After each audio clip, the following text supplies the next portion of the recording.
বেগম জিয়াকে নিয়ে যাওয়া হচ্ছে সংসদ ভবন থেকে জিয়া উদ্যানে এবং শহীদ প্রেসিডেন্ট জিয়াউর রহমানের পাশে চিরনিদ্রায় কবরে শায়িত করতে, এবং সেখানেই তার দাফন সম্পন্ন হবে।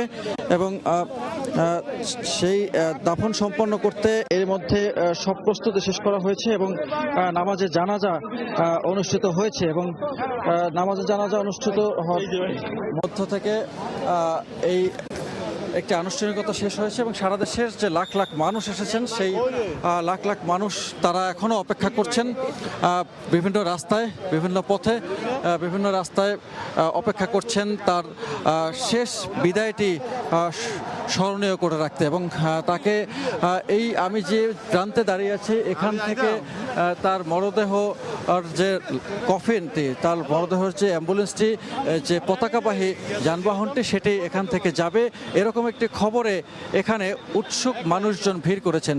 সাধারণ মানুষ তারা ভিড় করে আছেন যে এখান থেকেই তাকে নেওয়া হবে এবং সেজন্যই তাদের এই অপেক্ষা। কিছুক্ষণ আগে সংসদ ভবনের দক্ষিণ প্লাজায় তার নামাজে জানাজা অনুষ্ঠিত হয়েছে এবং নামাজে জানাজায় তার জীবন বৃত্তান্ত পড়ে শোনানো হয়েছে।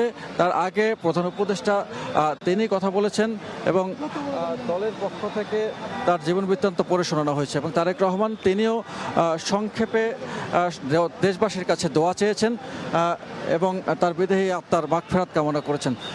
এবং সারা দেশের মানুষকে দলের পক্ষ থেকে দোয়া করতে বলা হয়েছে। এবং এখনও কিছুক্ষণ আগে আমরা জানতে পেরেছি যে এখনও সংসদ ভবন থেকে এই লাশবাহী গাড়িটি সেটি বের হয়নি এবং সংসদ ভবনের যে কম্পাউন্ডটি আছে সেই কম্পাউন্ডের পেছনের যে গেটটি আছে সেই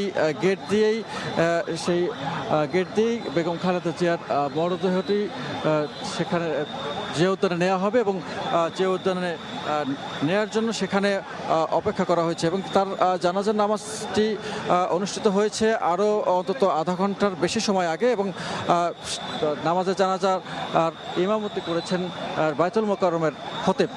এবং সেই তার পেছনে লাখ লাখ মানুষ দাঁড়িয়ে পথে প্রান্তরে যে যেখানে পেরেছেন সেখানে বসেই তার নামাজের জানাজায় শরিক হয়েছেন এবং তাদের সে অংশীদারিত্বের মধ্য থেকে তার বোধ থেকে তারা যে দোয়া করেছেন এবং আপোষের নেত্রীর প্রতি তাদের যে ভালোবাসা সেই ভালোবাসায় তারা সিক্ত করেছেন।